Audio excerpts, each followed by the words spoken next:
Ya. Comenzamos la grabación de la clase. En esta clase vamos a revisar el ensayo. Bueno, y cómo van a seguir todas las clases después de esta, ¿cierto? Va a ser ejercicios, full ejercicio. O sea, ahora vamos a revisar el ensayo en detalle, sería lo ideal. Y durante esta semana, bueno, esta clase y la del profesor, la del otro profe. Y quizá la otra mía también. La otra mía también sea de revisión de ensayo. Pero después de eso, ya hay full ejercicio de lo que sea, de ejercicio random. ¿Ya? Entonces, vamos a ir una por una en detalle. La primera dice eso, ya es la que está en pantalla, ¿cierto? La idea sería como dejar unos 2 minutos para que se lea, ¿cierto? Y voy preguntando, ¿ya? Entonces lo voy a leer, lo voy a leer. Dice, en la figura se presenta el perfil espacial de dos ondas sonoras. Ya, ojo, que es el perfil espacial, S y M, que se propagan en un mismo medio. Entonces, aquí tenemos en el eje Y en metro, ¿cierto? Y en el eje X metro. Entonces, tenemos una onda que se está moviendo en el espacio. No se está moviendo en el tiempo. Eso es súper importante. Eh, Al respecto, es correcto afirmar que están todas esas opciones. Entonces, ¿qué dirías tú, Francisco? Por ejemplo. Yo me iría por la A, la longitud de onda, porque si Ajá. tomo desde el primer punto hasta donde termina, Ujú. la S da, o sea, hace 3 y Sí, la M hace 1. sí, es eso. De hecho, es literal la A. ¿Por qué? Porque en este sentido no podemos, es complicado calcular la frecuencia, porque tenemos, esto es un perfil espacial y para pues, tener, por ejemplo, el periodo se mide en función del tiempo, por así decirlo. Entonces no sabemos en cuánto tiempo esta cuestión avanzó esa distancia X. Ya más bien sabemos que avanzó esa distancia X. ¿Ya? Entonces es re complicado, al menos desde mi punto de vista, sacar esta frecuencia, ¿cierto? La rapidez incluso, el periodo y la frecuencia. Por lo tanto, descartamos y es la A. ¿Ya? Y la A la podemos corroborar ¿cómo? Con lo que dice Francisco, que la longitud de onda es literal, cuando nosotros tomamos, por ejemplo, este punto acá, esta partícula se va a mover y va a llegar al mismo punto, ¿cierto? Al pasar como una oscilación hacia arriba y una oscilación hacia abajo, y eso va a ser una longitud de onda.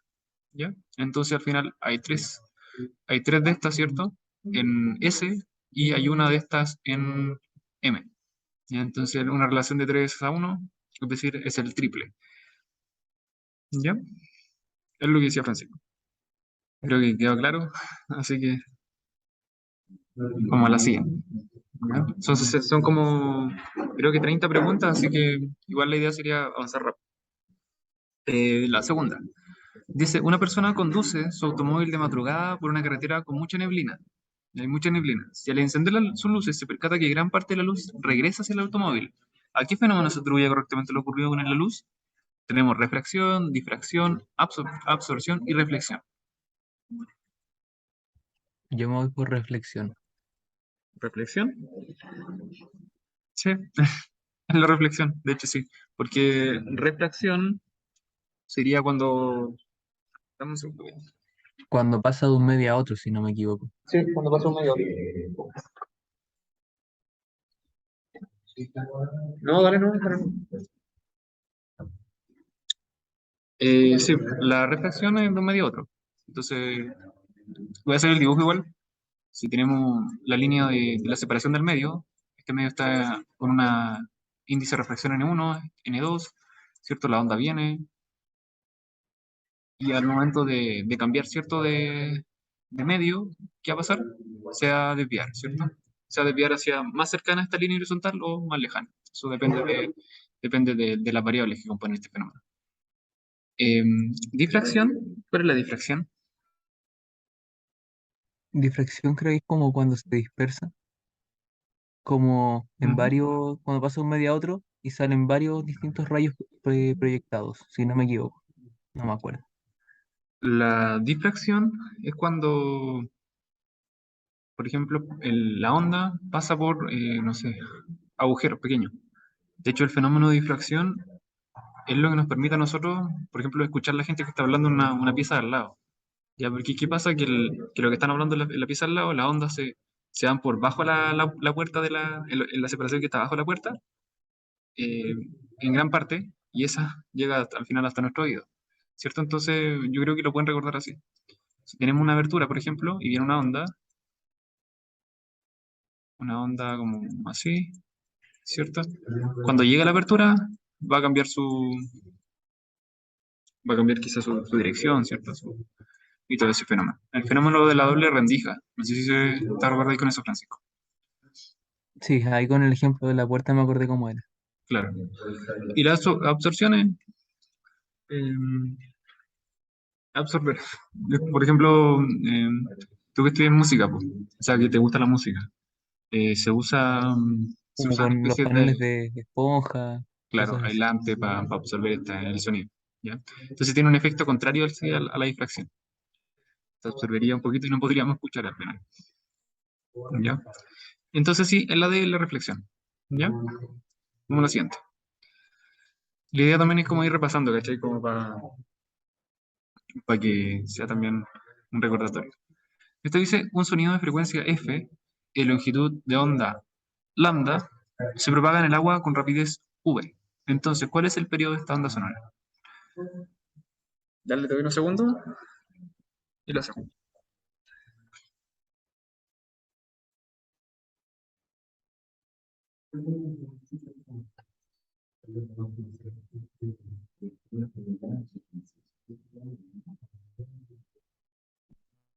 Me avisas cuando estés, si no sabes, no importa, lo hacemos juntos. Recuerdo que el periodo es uno partido en la frecuencia, pero ¿Sí? esas no son las alternativas. Entonces estoy pensando. Ujú. Tenéis que, igual en esta pregunta, tenéis que relacionar la frecuencia, la longitud de onda y la velocidad.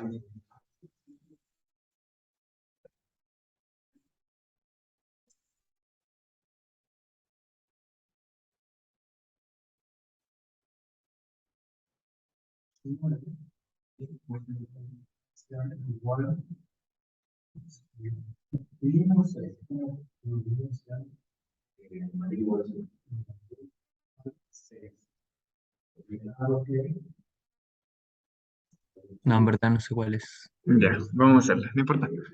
Está bien, estamos aquí para aprender. Mira, bien dijiste tú que la frecuencia, ¿cierto? Es uno partido en periodo. ¿Ya? Esa va a ser la primera ecuación. Periodo. La frecuencia se mide en hertz Hertz. y el periodo en segundo. Ya, entonces tengo esa primera ecuación y la segunda ecuación que relaciona la frecuencia, ¿cierto? Con la velocidad es que la velocidad, ¿cierto? Va a ser igual a lambda por la frecuencia. ¿Ya? Entonces, si combinamos estas cosas de acá, ya tenemos que despejar el periodo, ¿cierto? Eh, en función de f y en función de b, ¿ya? Y sale rápido. Entonces, ¿qué haría? Si junto estas dos ecuaciones, quería que la velocidad va a ser igual a lambda partido en el periodo, ¿cierto? Y aquí despejo el periodo. Y el periodo sería lambda partido en v. Aquí, ¿qué hago? Como sé que este pasa multiplicando, este pasa dividiendo, simplemente lo reemplazo. ¿Ya? Una forma rápida de hacer esta despeje.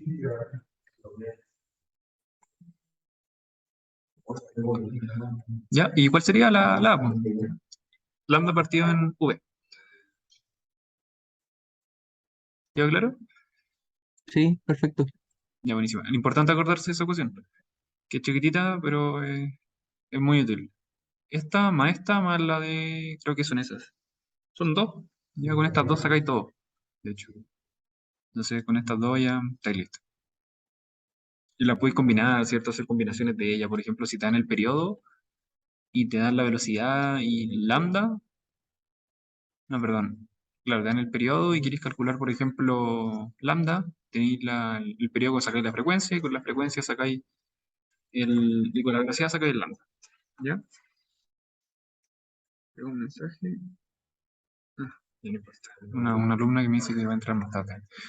Ya, vamos a la siguiente. Voy a borrar.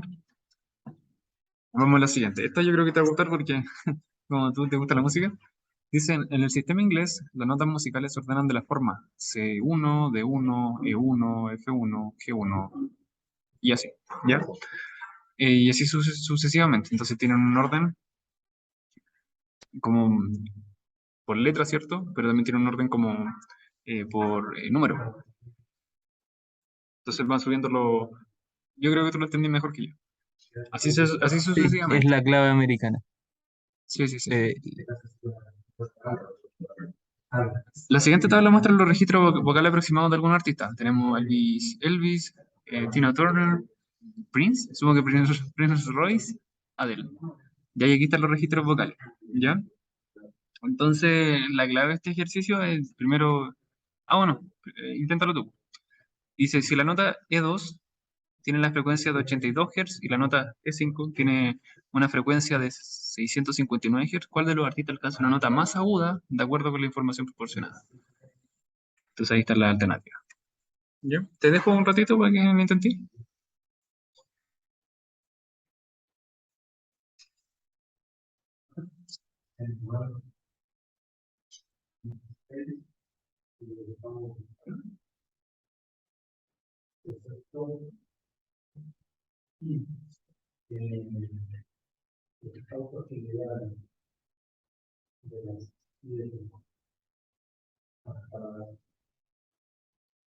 Sería Prince.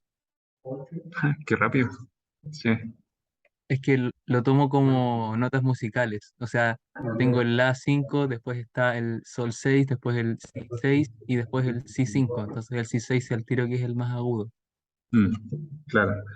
Sí, yo que no soy músico, yo lo hice de forma matemática, física, Fonética. sí, por lógica al final. Pero si es Prince, es Prince, y ahí para los que están viendo el video, si que alguien lo va a ver, yo lo hice así. O sea, sabemos que mayor frecuencia implica que es más agudo. Ya como yo lo sé y como a mí me resulta más fácil acortarme, es que por ejemplo cuando aceleramos el video, ¿qué pasa? Se escucha como más agudo, ¿cierto? Y cuando en YouTube, y cuando le bajamos la velocidad al video, no sé, pues ponemos 0.25, ¿qué pasa? Se pone más grave. Entonces ahí yo recuerdo el tema de la frecuencia. Eh, entonces, lo ordeno así. C, ¿cierto? Esto va a ser como lo E, F, G, A y B. De esos son como, y ahí, esto, así se ordenan como la letra en cuanto a mayor frecuencia, ¿cierto? Para cada aumenta la frecuencia, mayor frecuencia. ¿Y qué pasa? Que, claro, estos van aumentando como de niveles, pasan de uno a 2 conservando el mismo orden de las letras. Entonces,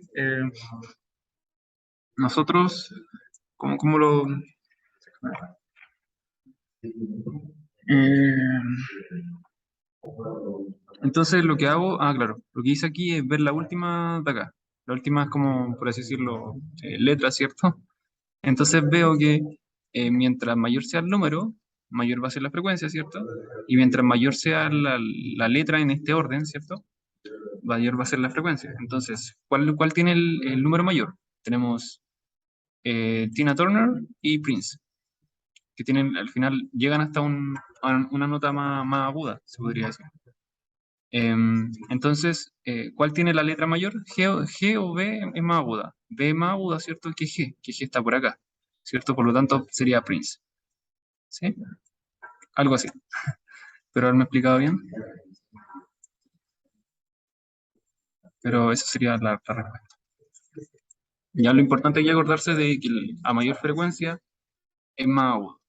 ¿Ya? Con eso ya se puede sacar por lógica, o si eres músico, lo puedes sacar más fácil. Eh, Sigamos. Vamos a la siguiente. La 5 dice, un grupo de personas dispone de un recipiente con agua y hace incidir sobre ella un haz de luz monocromático con un determinado ángulo, midiendo posteriormente el ángulo de desviación del haz al pasar el agua. Luego agregan cierta cantidad de azúcar al agua para cambiar su densidad y hacen incidir el haz de luz monocromática con el mismo ángulo sobre el agua, midiendo después el ángulo de desviación del haz al pasar al agua endulzada. Al respecto, ¿En cuál de las siguientes opciones se clasifican correctamente las variables dependientes e independientes del experimento? Ya te doy un segundo y la vemos. ¿Ya?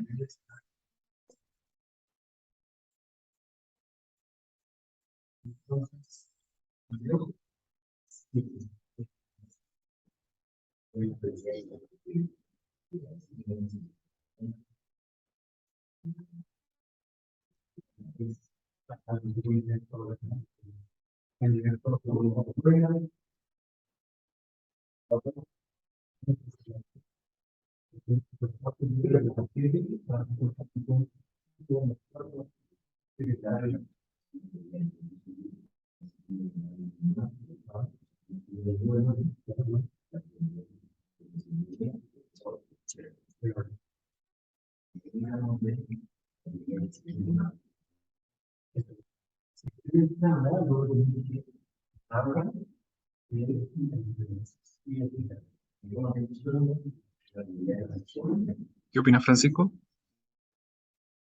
Estoy pensando dependiente es que depende de otra cosa. Ujú, Independiente es que no depende de nada.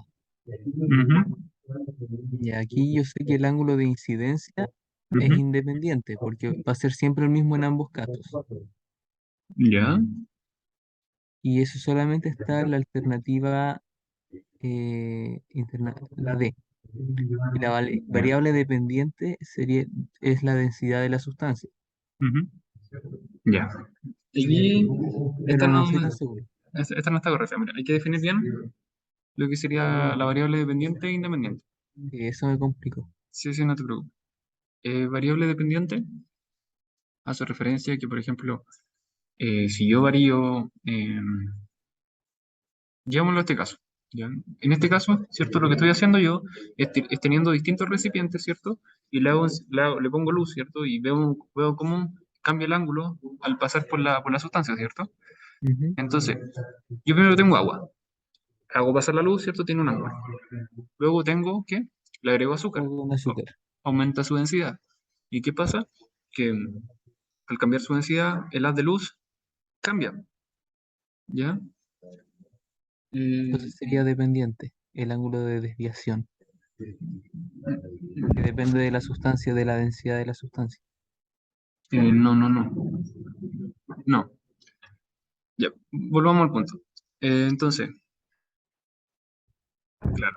Entonces yo hago pasar y tienen ángulo distinto. Entonces, ¿qué pasa? Que el ángulo depende de la sustancia. ¿Ya? Yo hago variar sustancia y veo que el ángulo varía de acuerdo a la sustancia. ¿Cierto? Ujú. Por lo tanto, ¿qué pasaría? Que el haz de luz depende, ¿cierto?, de qué sustancia yo esté utilizando. ¿Cierto? Y la densidad no es una variable que al final yo estoy haciendo variar, ¿cierto? Que es independiente. ¿Para qué? Para ver cómo se comporta el haz de luz, ya que que sería dependiente de la final de la sustancia. ¿Sí? Sí, sí, ahí entendí un poquito mejor. A ver, dale tú, explícamelo tú. A ver, ya, si tengo dos frascos con agua, uno normal y uno con azúcar. Ujú, Pongo un láser en el mismo ángulo, sí. en cada uno. Ujú, Entonces, el láser sería independiente. La luz va a ser siempre la misma, no cambia. ujú, Pero en un frasco y en otro, el ángulo de desviación es distinto. ujú. Al final dependen de qué? De la sustancia. Dependen de la sustancia, claro. El ángulo de desviación sería dependiente. Claro. Eso, perfecto. Entonces tenemos que la sustancia es independiente, ¿cierto? Claro, la cantidad de luz o el láser, como tú decís, eh, al final son variables independientes y la de luz depende de esas dos variables. ¿Ya? Por lo general, si nosotros lo queremos expresar como matemáticamente, lo hacemos con funciones. ¿Ya? Entonces, no sé, pues va a ser igual a x más 1. Aquí la variable que es independiente sería x. ¿Y qué pasa? Que y o la función de x va a ser la variable que que depende al final, depende cómo va variando x. En este caso, si lo quisiésemos expresar como una función, la cantidad de sustancia sería, o la sustancia sería X, y eso me daría un resultado en Y. Y ahí el resultado en Y sería como al final la desviación del ángulo. ¿Ya? ¿Qué genera? Si eso es lo que hiciésemos ver en una función. Ya, sí, ahí sí lo entendí. Vale, vale. Perfecto. Vamos a la siguiente. Dice, ¿cuál de las siguientes opciones? Por cierto, está la parte de común. ¿Ya? Estos son ejercicios como más, se supone que más piola. Eh, dice, ¿cuál de las siguientes opciones es correcta respecto a la formación de imágenes en espejos planos? ¿Ya? A, son de mayor tamaño que el objeto reflejado, son de menor tamaño, se forman a una menor distancia, una mayor distancia, y se forman donde ocurre la intersección de las proyecciones de los rayos reflejados. ¿Qué pasa con los espejos planos? Mm, estoy recordando. Ujú, tranqui. Yo sé que la A y la B descartadas, Ujú, porque eso es para los que son cóncavos o convexos. ya. Se forma a menor distancia.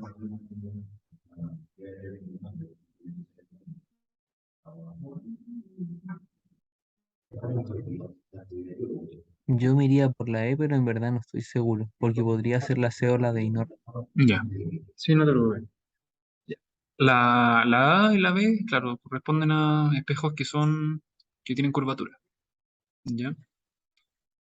Porque, de hecho, cuando nos vemos, por ejemplo, en un espejo normal, en teoría nos deberíamos ver como similares, ¿cierto?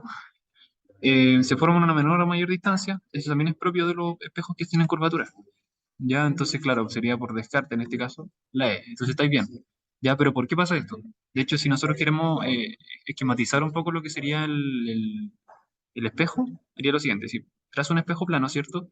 Y pongo un objeto acá, ¿ya? O sea, o por ejemplo, nosotros nos estamos mirando en el espejo. ¿Qué pasaría? Perdón, esta persona, o el objeto que hace, como que refleja todo, refleja los colores que no se absorben. ¿Ya?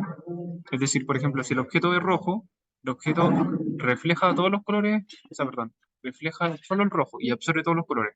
¿Ya? Entonces va a reflejar el rojo, ¿cierto? En este sentido, por ejemplo, en este sentido, y así, quizás eso me quedó muy derecho. Ah, sí. ¿Ya? ¿Y qué va a pasar con esto, esta reflexión?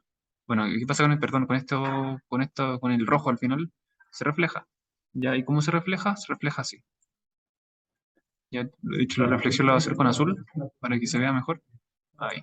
Y esto se refleja, ¿cierto? En este sentido. Y por acá se refleja acá. ¿Ya? Se refleja en este sentido por el ángulo que toma. ¿Ya? Es como lanzar una pelotita y esa pelotita va a tomar esta dirección. Sí, que era el ángulo de incidencia es eh, igual al ángulo de reflexión en torno a Perdón, que no te escuché. al espejo. En torno al espejo el ángulo de incidencia es igual al de salida. O sea, Sí, no igual, pero si tomamos debe- en cuenta un ángulo de 90 es para el otro lado. sí, depende igual, depende, porque hay, bueno, no sé si meterle más, pero hay una parte que se absorbe. Entonces ahí pierde como cierto. Entonces ese ángulo varía, pero no sé si a nivel de PSU lo consideran iguales. Ahí me Ya. pillaste. Pero entiendo que sí, a niveles prácticos se considera que tienen el mismo ángulo, ¿ya? El ángulo de incidencia igual al reflejado. Ya, pero eso no se respeta, ¿cierto? No sé, en ciertas condiciones. Ok, bueno saberlo. Pero eso es más avanzado, ¿ya? De hecho, ahora hay un curso en quinto eh, que están viendo esto mismo, pero con ecuaciones más complicadas. Eh, ya. Entonces, ¿qué pasa? Bueno, y volviendo al punto, ¿qué pasa por qué, cómo se forma la imagen, ¿cierto? ¿Por qué nos podemos ver detrás en el espejo? Ya se forma, porque se forma una imagen, ¿cierto? Y esa imagen se forma ¿cómo? Por la intersección, ¿cierto? De estas proyecciones de los rayos, o sea, de la, de la onda reflejada, ¿cierto? Entonces se van a juntar en un punto y ese punto va a ser la imagen que se genera, ¿cierto? De la persona, o del objeto, en este caso, este objeto rojo. Y por eso nos vemos, ¿cierto?, en el espejo. ¿Ya? Entonces sería la E. Ahí. ¿Ya?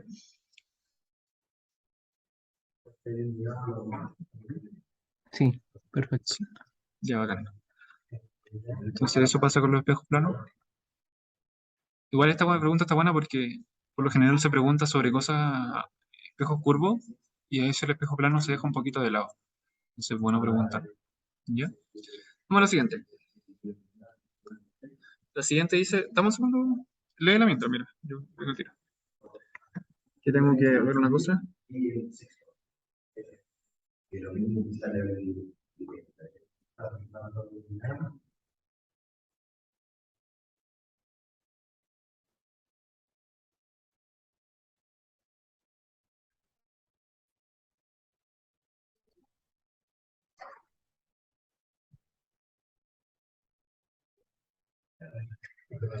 Ya, ahora sí. Voy a leerlo, voy a leerlo. Dice, 6 bloques de madera de iguales dimensiones y temperatura inicial se pintan de un color distinto cada uno, rojo, anaranjado, amarillo, verde, azul, violeta. Luego se iluminan en iguales condiciones, con luz blanca de igual intensidad durante 10 minutos, para después registrar la temperatura final de cada bloque. ¿Cuál de las siguientes hipótesis podría confirmarse o refutarse con el experimento realizado? Ahí está la alternativa. ¿Ya? Ahí yo me iría por Tú la irías por primera. la A. ¿Ya? Eh, Dice, la temperatura final del bloque depende del color de la pintura que tenga. ¿Ya? La B dice, la temperatura final del bloque depende del material del cual está hecho. No, no, porque creo que son 6 bloques de madera. ¿Ya? Los 6 son de madera, entonces la Es madera el no mismo varía. material. Claro, no depende del material. Después dice, la temperatura final del bloque depende del tiempo en el cual se ponga la luz blanca. Eso es mentira. ¿Por qué? Porque todos duran 10 minutos. Todos los experimentos duran 10 minutos. Y la D dice, la temperatura final del bloque depende del tipo de radiación que se envía sobre él. ¿Qué opinas de eso? No, porque dice, luego se iluminan en iguales condiciones. Claro, efectivamente.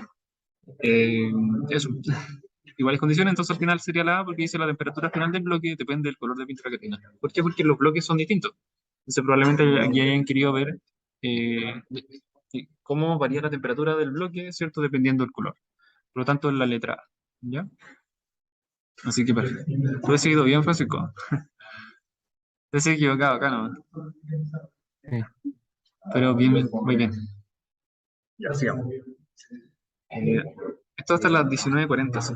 Ya tiempo. Desde lo alto de un edificio de 60 metros de altura se deja caer una pelota de ping-pong. En ausencia de corrientes de aire, se espera que la pelota cae cada vez con menor aceleración, hasta que después de unos 20 metros de caída la rapidez permanece constante. Al respecto, ¿cuál de las siguientes opciones es correcta? ¿Ya? Te doy un par de segundos para que lo pienses y leamos.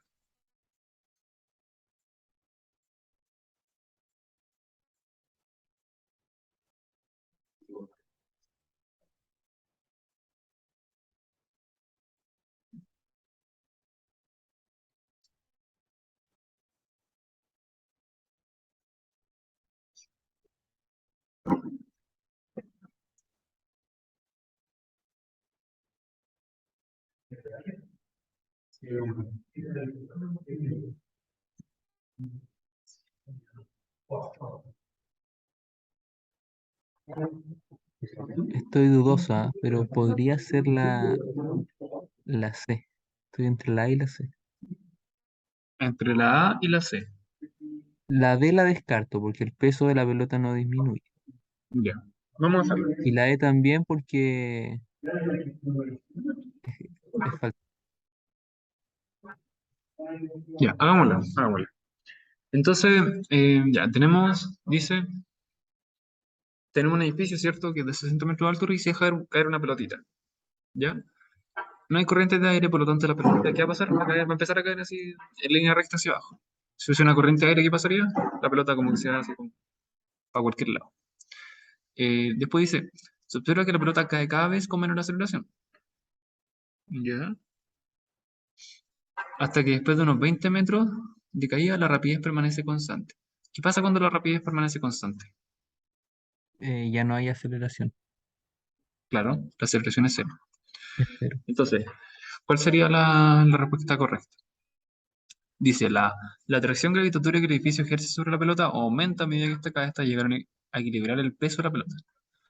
No, el edificio no Sí, es que tendría, estaba pensando. no tiene tanta, como, por así decirlo, influencia sobre como, la pelota al final. Y Ujú. el edificio, por ejemplo, si tú tiras una pelotita, el edificio no va a parar la pelota por ser más grande que ella simplemente. Sí, sí. Entonces no tiene sentido al final El edificio no ejerce sobre la pelota. claro. Entonces al final, ¿por qué no? Porque al final la fuerza gravitatoria eh, impulsa, acelera mucho más la pelota que lo que acelera como hacia el, es despreciable al final. Lo más importante, ¿cierto? Es la fuerza de gravedad al final. ¿Ya? La B, la reacción al peso de la pelota aumenta constantemente a medida que ésta cae, hasta llegar a equilibrar el peso de la pelota. Eh, ¿Qué opinas de eso? Encuentro que puede ser. ¿Ya? ¿Por qué? Podría ser porque empieza a caer hasta que llega un punto que la aceleración es cero. Ujú. Pero no, que no tiene que ver el peso. La masa daría lo mismo. No sé, la dejaría como opción y seguiría leyendo el resto. Ya, sigamos también. Ahí vamos a ver. Después dice, el aire ejerce sobre la pelota una fuerza vertical hacia arriba que aumenta hasta llegar a equilibrar el peso de la pelota. ¿Ya? Si te das cuenta, la B y la C se parecen, Sí, pero al final la eh, vez más correcta. es que una reacción al peso, ya esa palabra de reacción al peso, yo diría que está como equivocada, por así decirlo. ¿Ya? Pienso que la C es más correcta que la B, ya en el sentido de que una reacción al peso pudiese ser, por ejemplo, la normal, ¿ya? Pero en ese sentido no tenía normal. Pero sí, por Ujú. ejemplo, tenía una fuerza, ¿cierto?, hacia arriba que permite que la pelota, claro, que se equilibre Y no el- pueda seguir acelerando, y no pueda claro. seguir acelerando, ¿cachai? Entonces, al final, la C sería más correcta que la B por simplemente esto, ¿ya? Y además tiene más sentido. Sí, Entonces, es la C, ¿cierto? Pero vamos a definirla, vamos a ver por qué las otras no son. Dice, el peso de la pelota disminuye constantemente a medida que ésta cae, hasta llegar a anularse. Esa es como extraña. Ya, eso no pasa. Ya, el peso de la pelota no eh, cambia. no varía, a menos que la pelota se vaya desintegrando en el camino, pero en este caso se mantiene bien. La E dice, el segundo principio de Newton no puede aplicarse en este caso, ya que la pelota está cayendo en el aire y no en el vacío. Falso. La segunda ley se aplica en muchas cosas y no estar en el vacío, de hecho. Sí, Entonces no tiene sentido. Esta no tiene sentido, esta tampoco tiene sentido. Y esta la B dudaría, pero yo creo que esta reacción al peso al final el efecto es la normal. Ya creo que ya entendí. Sí. No, sí, es más que nada eso. Entonces la C al final es como la más correcta, por así decirlo. ¿Ya? sí. Ya, perfecto. Sigamos a la otra. Este lo voy a checar un poco. No se puede, creo que sí. A ver. Ahí. Ya. Dice, una caja permanece en reposo sobre un plano inclinado o rugoso, como se representa en la siguiente figura. Si la línea segmentada de cada una de las opciones es paralela a la superficie inclinada a la figura anterior, ¿cuál de los siguientes diagramas representa mejor las fuerzas que ejerce la Tierra y el plano inclinado sobre la caja?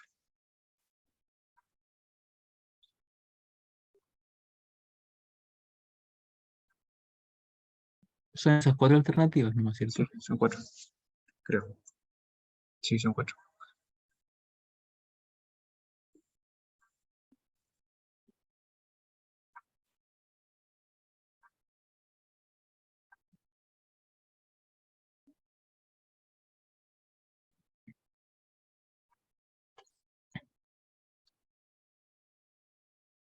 A ver, tengo que empezar descartando. sé que hay una flechita que es totalmente hacia abajo. ¿Ya? ¿Qué sería eso? Sería la fuerza de gravedad, fuerza peso. Fuerza peso. Después debería haber una que le empuje. Ah, no, sería hacia la derecha, porque como es un plano rugoso, es la fuerza de Ross. ¿Ya? Hasta el momento podría ser la A. ¿Ya? ¿Y qué dice Y Anastasia? ¿La B? Casi. Entonces, Francisco dice la A y Anastasia dice la D, pero es la B. Ya recuerden que la normal, ya que sería el- la reacción, ¿cierto? Es siempre paralela, esa, perdón, perpendicular a la superficie. Entonces sería en este sentido, ya lo normal. No así el peso, perdón. El peso iría en el sentido que dice Francisco. Ahí, el peso iría hacia abajo. ¿Ya? Y lo que pasaría es que habría una fuerza, ¿cierto? Por la rugosidad, que al final esto quiere caer para acá, ¿cierto? Porque el plano está así, pero aparece una fuerza contraria al movimiento que sería por efecto de la rugosidad. ¿Ya? Y esa sería la respuesta. A ver, ¿qué dice en el chat? Ah, sí. y Entonces, la normal actúa hacia arriba. sí, hacia arriba. De hecho, es la reacción que vimos antes. Al final, esa reacción se refería con respecto al peso. Ok. Ya es una reacción al peso. En este caso, sí. Igual, por ejemplo, este cubo va a estar acelerando hacia acá, siempre y cuando esto no esté en equilibrio. Ya, porque si esto está en equilibrio, esta normal, ¿cierto? Con esta de rugosidad, ¿cierto? Deberían ser iguales con respecto al peso y ahí estaría en equilibrio. O sea, perdón, y ahí no caería. ¿Ya? Sí. Ya, perfecto. Sigamos entonces a la 10.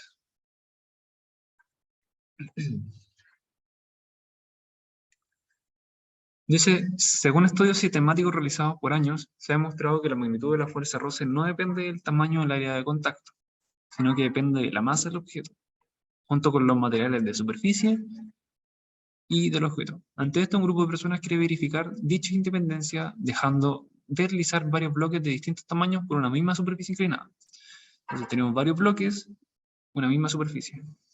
Al comparar los datos obtenidos, notan que la fuerza roce es mayor mientras más grande es el bloque que desliza. Mientras más tiene un bloque más grande, más roce hay.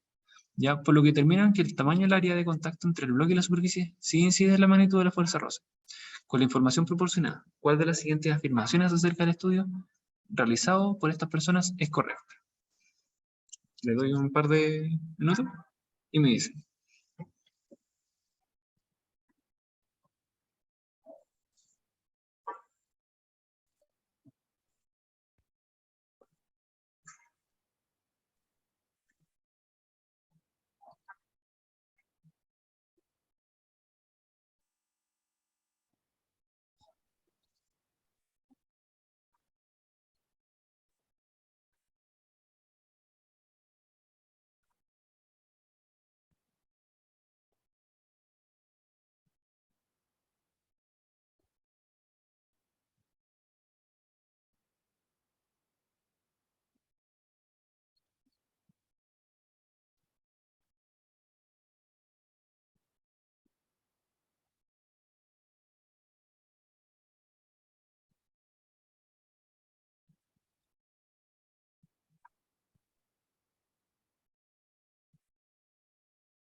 ¿Opiniones?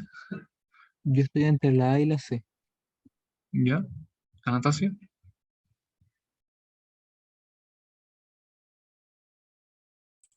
Aún la estaba leyendo, que la volví a releer. Ah, ya, dale.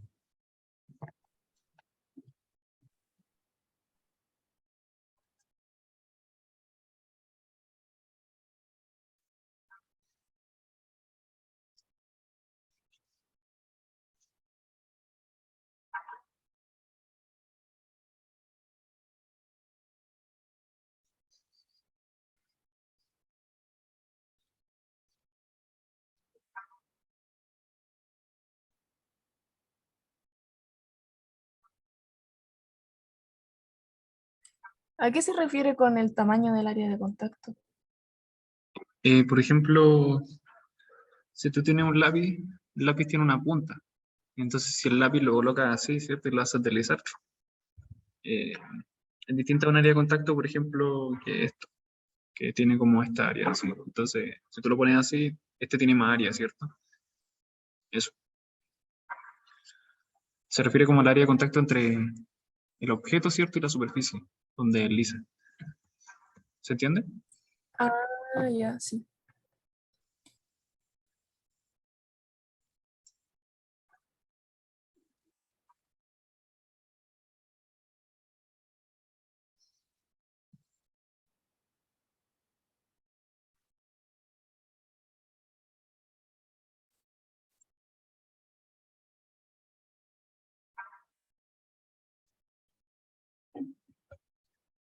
Ya. Y para seguir avanzando, voy a decirle la respuesta. Entonces, en este caso sería, ya. Entonces, ¿qué es lo que hacen acá? Lo que hacen acá es, tengo un plano, ¿cierto? Y el plano inclinado, eh, claro, y hacen deslizar cosas por ese plano, ¿cierto? Y cambian el tamaño de esa cosa que deslizan, que creo que son cajas. Eh, o no dice que, bueno, objetos. Esto, y concluyen, ¿cierto? Que dicen que si aumenta el área de contacto, aumenta, ¿cierto? La fuerza de roce. Entonces, ¿qué podemos concluir con respecto a esto? Eh, y otra cosa también importante es que, bueno, hay sí, por cientos de años han demostrado que finalmente no depende del área de contacto, que es lo que hice al principio, sino que depende de la masa del objeto. Entonces, la A dice, es posible que los bloques de mayor tamaño sean de mayor masa, en cuyo caso la conclusión puede que sea incorrecta. ¿Ya? Esa es la correcta. ¿Por qué? Porque en ningún momento no hablan de la masa, ¿cierto? No hablan del tamaño nomás. Entonces, si es que llegase a pasar que el objeto que tenía mayor área de contacto era así también el que tenía la mayor cantidad de masa, eh, claramente iba a deslizar más lento, ¿cierto? ¿Por qué? Porque iba a haber un área de contacto, o sea, perdón, iba a haber una masa mayor, lo que aumenta lo que sería la resistencia, ¿cierto? A la caída, pues, aumenta el roce. Por ende, no pudiese ser incorrecta en ese sentido. Ya, como en ningún momento nos dicen que al final la masa eh, eh, tiene ese juego. ¿Ya? La B dice, faltó haber dejado de deslizar los bloques por una superficie con distintas inclinaciones. Eso no es necesario, ¿cierto? ¿Por qué? Porque si nosotros mantenemos la misma condición de borde, o sea, la misma superficie, ¿cierto? Por la cual queremos utilizar, es suficiente como para probar distintos bloques y ver si al final se cumple o no la regla que conocemos, que al final es que la fuerza de roce, ¿cierto? Es igual a mu por la normal. Algo así es. Ya no recuerdo muy bien, pero tiene esta relación. Entonces, si cumple esa relación, es suficiente. ¿Ya? Por lo tanto, la B y la C son incorrectas. Y dice, es posible que la conclusión sea correcta, ya que el experimento entrega bastante evidencia para afirmar que la fuerza de roce depende del área de contacto. Eso está equivocado porque falta el tema de la masa. ¿Ya? ¿Se entiende? Sí. Contestaron juntos. Ya, sí. Bacán. Vamos al avance. Dice, un grupo de personas desea comprobar experimentalmente la proporcionalidad directa entre el estiramiento X de un resorte y la magnitud F de la fuerza aplicada que produce dicho estiramiento. Para ello, aumentan progresivamente la magnitud de la fuerza aplicada en un resorte obteniendo el siguiente gráfico. ¿Ya? Entonces tienen un resorte no tengo un resorte, no tengo un resorte. Ya tiene un resorte, ¿cierto? Este resorte le empiezan a aplicar una fuerza. Lo tiran el resorte. ¿Y qué pasa? Que esto se empieza como a deformar, pues se empieza a tirar. Entonces, aquí está el gráfico. Entonces, si nosotros vemos que la fuerza, ¿cierto?, aumenta, ¿qué pasa con el desplazamiento? ¿Cuánto se tira? Aumenta también, ¿cierto? Entonces tiene una proporción directa. De hecho, tiene una proporción directa. Ya una proporción, de hecho, está representada por este gráfico. ¿Se entiende? Entonces dice, ¿en qué rango tiene validez lo que pensaban inicialmente estas personas?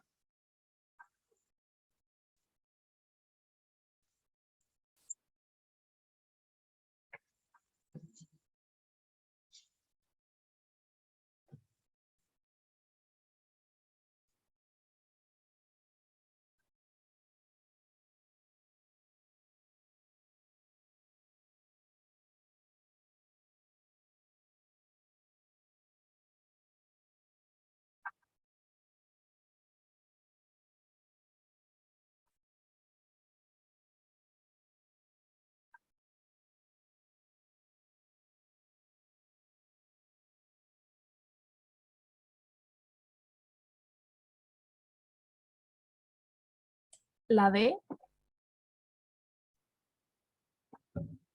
Yo también digo que es la D. ¿Ya? ¿Qué dice Vicente? También. También dice que la D. Lo malo es que aquí la constante. Ya. Y ustedes saben cuál es la ley de Hooke, ¿cierto? ¿Cuál? La Sí, ley creo de que no. Hooke. No. Y la ley de Hooke dice que la fuerza que yo aplico igual a una constante del resorte por el desplazamiento. ¿Cuánto se deforma? Delta X. A ver. ¿Ya? Entonces, ¿qué pasa? Que si nosotros despejamos el K, esto nos va a quedar como F partido en delta X, ¿cierto? Delta X es la deformación. Si yo tengo un resorte, ¿cierto? Este resorte, o quizás muy enano el resorte. Ya. Este, por ejemplo, es un resorte, ¿cierto? Que está en un estado inicial. ¿Ya? Cuando nosotros le aplicamos una fuerza a este resorte, ¿qué va a pasar? Se va a deformar. Se va a estar un poquito más estirado. Si yo aplico una fuerza F. Y entonces se va a desplazar esta distancia y esta sería delta X. ¿Ya? Es lo que se desplaza al final. Entonces, claro, ustedes metieron el K, que sería la constante elástica, pero en este caso tienen que considerar que los experimentos se hacen con el mismo resorte. Y el K es una propiedad, ¿cierto?, del resorte. Por lo tanto, si mantenemos igual el resorte, tenemos la misma K. Por lo tanto, la D sería incorrecta. ¿Ya? ¿Se entiende ese punto? Sí. Sería incorrecta porque no se dice tipo, o sea, que sean constantes elásticas menores, no quiere decir que tengan el mismo material. Constantes elásticas menores hace referencia a que están cambiando el resorte. Ah, O sea, porque cada resorte tiene un K específico para ese resorte. Hecho y está dado por el material, de hecho. Por ejemplo, un resorte de acero va a ser distinto a un resorte de aluminio o un resorte de cobre, porque tienen distintos K. ¿Ya? Los K hace referencia de cuánto se va a desplazar, ¿cierto? Esta distancia de X con respecto a la misma fuerza. O sea, imagínense, nosotros probamos distintos resortes y esos resortes tienen distinto K. Entonces, van a responder distinto, o sea, se van a estirar distinto al aplicar la misma fuerza. ¿Ya? Pero ese no es el análisis que estamos haciendo ahora. Ahora estamos considerando un resorte con una K. ¿Ya? ya. Ya, perfecto. Eso es importante tenerlo en consideración. Entonces, bueno, voy a borrar esto porque esto en realidad no nos sirve. Así que ahí está. Lo que pasa es que en este rango, si se dan cuenta, tiene una proporción directa. ¿cierto? Entonces, ¿qué quiere decir? Que si yo, de hecho, experimentalmente nos dicen que hay una proporcionalidad directa entre el resorte y la magnitud, el estiramiento X y la magnitud F. Entonces, ¿en qué rango tenemos esa proporcionalidad directa? Entre este punto y este punto, y el eje 0, 0. ¿Ya? Entonces, cuando estemos en este rango de acá de fuerzas, o este rango de acá bueno, en realidad, la fuerza sería la variable que es independiente, y la posición sería la variable que depende de la fuerza, por lo tanto dependiente. Entonces, miremos mejor el rango de fuerza. ¿Ya? Bueno, sí. Entonces sería en este caso la C, porque nos dice que a magnitudes menores o iguales a F igual 0, se cumple la condición de la proporcionalidad directa. De hecho, si lo ven en el gráfico, vemos que después desde este punto de acá se empieza a comportar como una forma extraña, es como algo así. No sé, no es tan, estoy exagerando, pero es como, tiene como que se curva un poquito, ¿cierto? Bueno, ahí porque tiene otro comportamiento. Ese es un comportamiento distinto a la relación directa, ¿ya? Luego dice, resortes de longitudes menores o iguales a x0. No. Y estiramientos mayores que x0. No, esta tampoco es, porque nos saldríamos del rango, ¿cierto? Y la B está incorrecta porque al final no son longitudes de resorte, sino que son estiramientos del resorte. ¿Ya? Pero en fuerza se le puede aplicar se le puede aplicar la misma fuerza a distintos tipos de resortes, ¿o no? Sí, pero recuerda que en este caso estamos probando un resorte. Ah, ya, entonces ahí donde dice en fuerzas, quiere decir que es con el mismo resorte. Ujú. Ah, ya. Es que lo que pasa es que, a ver, cuando nosotros tenemos una ecuación del estilo así, F igual a K por X, pongámosle, para ver en el gráfico. Esta es una relación directa. De hecho, va a tener una curva como así, derecha, como acá. Pero se cumple en cierto rango. Hasta este punto se cumple. ¿Y qué pasa? ¿Qué sería la pendiente de esta curva? La pendiente de esta curva sería la K. Esta sería la pendiente. Y mientras esta pendiente no cambie, ¿cierto? Por ejemplo, una pendiente distinta sería así. Esa sería una pendiente distinta. Estaría como más baja, más elevada. Ya, otra pendiente distinta sería así.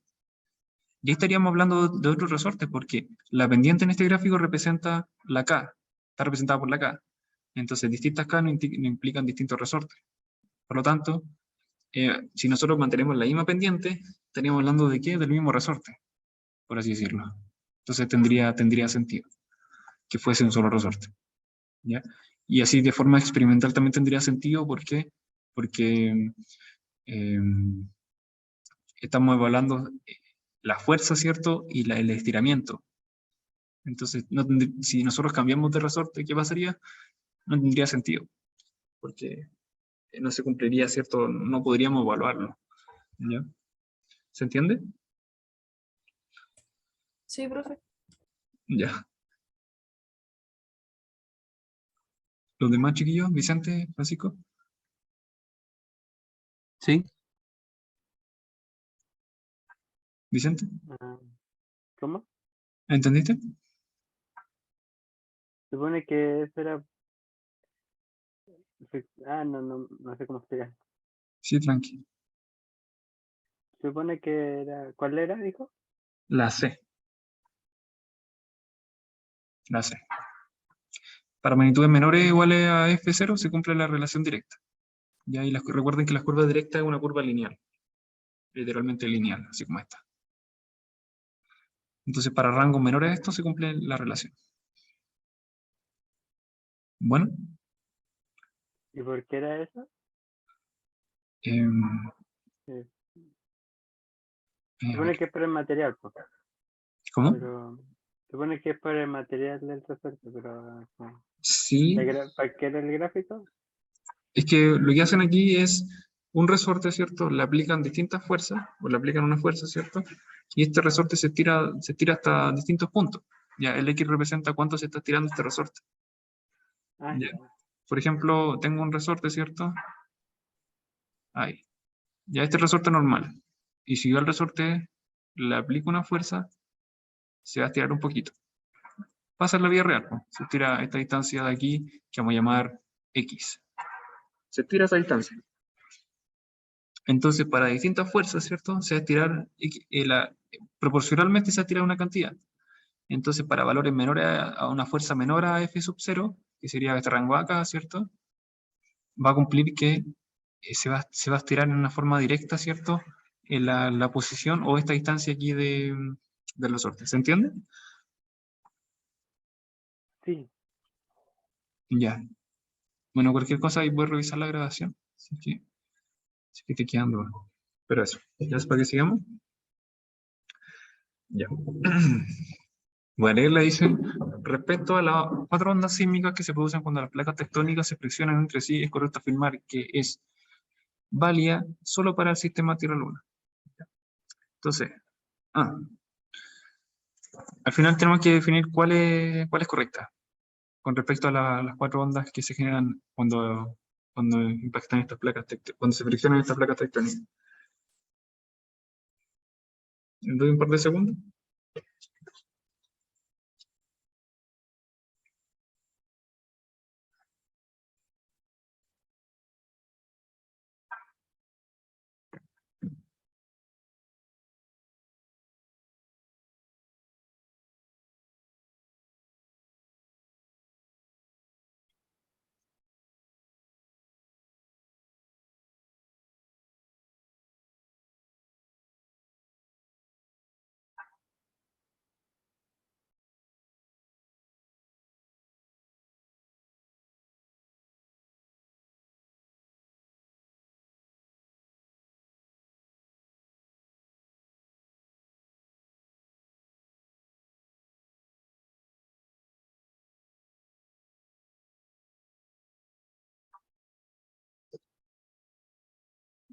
¿Opiniones? No entiendo la pregunta, así como qué es lo que pide. Ya. Te están diciendo que tenéis... De hecho, nosotros sabemos que existen 4 ondas sísmicas, al menos son las que vimos, ¿cierto? La Rayleigh, la Love, la onda primaria y la secundaria, o las P y S. Entonces, cuando se friccionan las placas, ¿cierto? Se producen estas ondas. Entonces, ¿qué es correcto afirmar sobre esto, con relación a esta onda? Y esta cuestión de acá que dice válida sobre el sistema Tierra-Luna, no lo pesquen, no lo pesquen. Creo que no sirve de nada. Eh, yo No. ¿Anastasia? ¿Aló? Anastasia, te quedaste pegada. la D y porque la otra no estoy segura. Pero, te quedaste pegada, Anastasia. Por descarte diría la A y la D. ¿Ya? ¿Y los demás chicos? Yo me iría por la A. La D, no la A. Ya. Francisco por la A. ¿Y Vicente?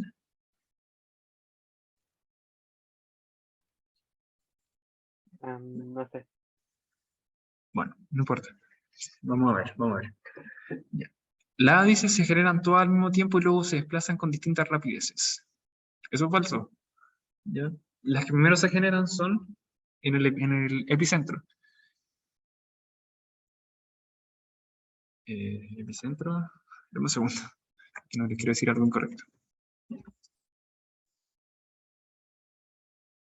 No, primero se genera en el hipocentro, ¿ya? Que sería dentro de la Tierra. Hipocentro y epicentro arriba. Perdón, que casi se me va.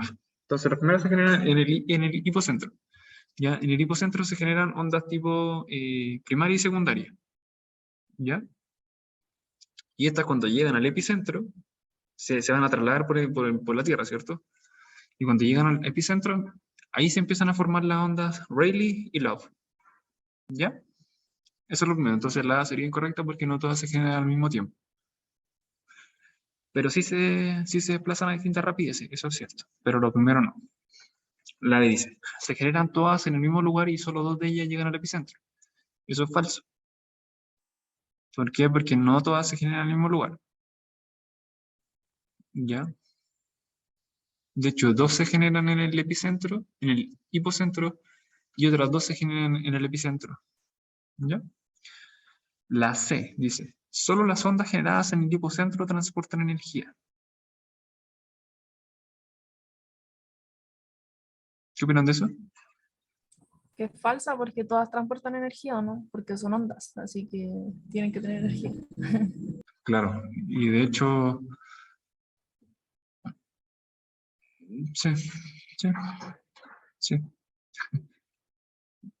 Si no tuviese la energía no se movería nada, de hecho.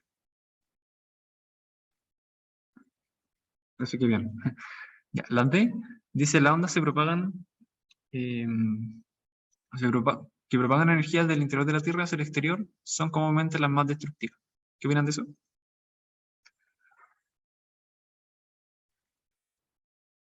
Yo me acuerdo que en una clase vimos y se supone que las que llegaban al exterior eran como... Me acordé de esa frase porque sé que lo dijimos en una clase. Yo creo que podría ser, pero la E, o sea, estoy más seguro de marcar la E que la D, por ejemplo. Así como por descarte, decir. Ya, ya mira. Ya, es cierto que es la E, ¿ya? Pero ¿por qué es la E? Porque sabemos que creo que tengo las velocidades por acá. Em, ya sé. La Rayleigh y la Love son más lentas que las primarias. De hecho, son un 90% más lentas que la onda S, ¿ya? Entonces, tenemos, creo que en orden de velocidades está la primaria, secundaria y después viene la Rayleigh y la Love. Entonces las internas son más rápidas que la externa, ¿cierto? Entonces la última onda en ser percibida son las que son más lentas, pues, al final. Porque cuando llega, por ejemplo, la onda primaria y secundaria al epicentro, ahí se empieza a generar, ¿cierto? La Rayleigh y la Love, entonces esa ya han avanzado caleta y llegan al sismógrafo, ya antes. Entonces las primarias son las primeras y las secundarias son las primeras en ser percibidas, ¿cierto? Y después se percibe la Rayleigh y la Love, ¿ya? Por ende sería correcto. Y la D dice, las ondas que se propagan la energía del interior de la Tierra hacia el exterior son comúnmente las más destructivas. Creo que eso es falso, ¿cierto? Porque las que son, de hecho, las que más sentimos son las que están como en la superficie. Ya por algo, por ejemplo, se caen las casas, ¿cierto? Por algo no sé, pasan muchas cosas con los terremotos, ¿cierto? Y lo sentimos. ¿Por qué? Porque se propagan estas ondas que son más destructivas, que serían la Rayleigh y la Love. ¿Ya? ¿Se entiende? Sí, Ya, bacán. Anastasia, Sí, Vicente, profe. ya, a ver. Seguimos entonces. Creo que nos queda la última y para que nos vayamos.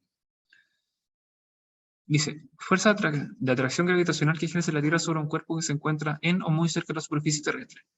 La descripción dada corresponde a la... ¿Es la B? Ya. ¿Quién dice los demás?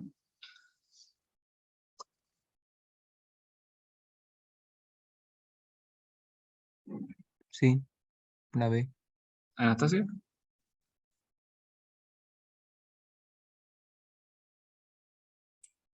La B o la A. ¿La fuerza normal a qué se refiere? Es la fuerza que hace que las cosas... pero sí, es la B, ya es la B. La fuerza normal, por ejemplo, si tenemos un plano a nivel del piso, ¿cierto? Y tenemos un objeto, este objeto, ¿cierto? Ejerce una fuerza de peso hacia abajo, ¿sí? Y una reacción de esa fuerza de peso sería la fuerza normal. Ah, ya. Eso. ¿Ya? Vamos a la otra, a la última. O sea, vamos aquí a ¿Y la fuerza neta cuál era, profe? fuerza neta, que fuerza neta es como muy amplio, porque fuerza neta es como la fuerza resultante. se podría decir que es lo mismo. Ah, ya. O sea, sumatoria de fuerza. O sea, por ejemplo, si yo, a ver, aquí quede más claro para todos, si yo tengo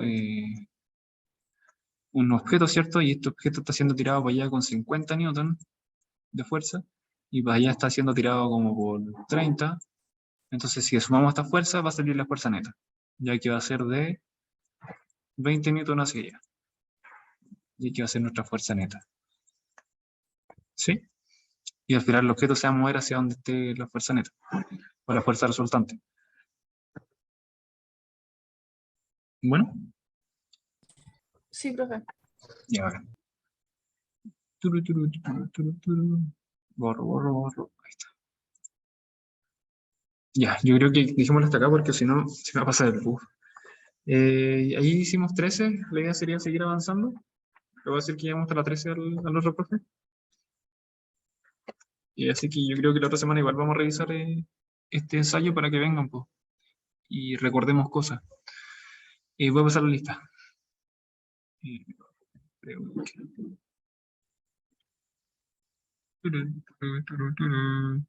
Asistencia. ¿Qué tal? ¿Qué tal les parecieron los ejercicios? Estaban muy difíciles. Vi que Anastasia y Marta hicieron el ensayo nomás. Y por lo que vi, les fue bien como en la parte física. En la otra parte no les fue tan bien. Pero bueno, eso está bueno. Al menos como de este lado, está bacán. Así que qué bueno que le haya ido bien en física. Pero también tienen que no descuidar de la otra materia. También tienen que ponerle ganas ahí. Anastasia, Yo, el último ensayo está hablando, ¿no? El que hicimos ahora hace poco. el último ensayo. Sí. Creo que no alcancé a terminar. Es que me faltó como tiempo y me demoré mucho. Así que por Mm, eso yo caché que fue más mal. mm. Pero al menos en física creo que le fue bien. A los- Así que felicidades. Eso está bueno. Pero practiquen harto, chicos. Yo creo que la clave aquí también está en practicar harto. El tema de los tiempos, sobre todo. Eh, Así que eso. Ya. Ya están presentes todos los genios, ¿no es cierto? Sí. Vicente, Francisco y Anastasia. Ya.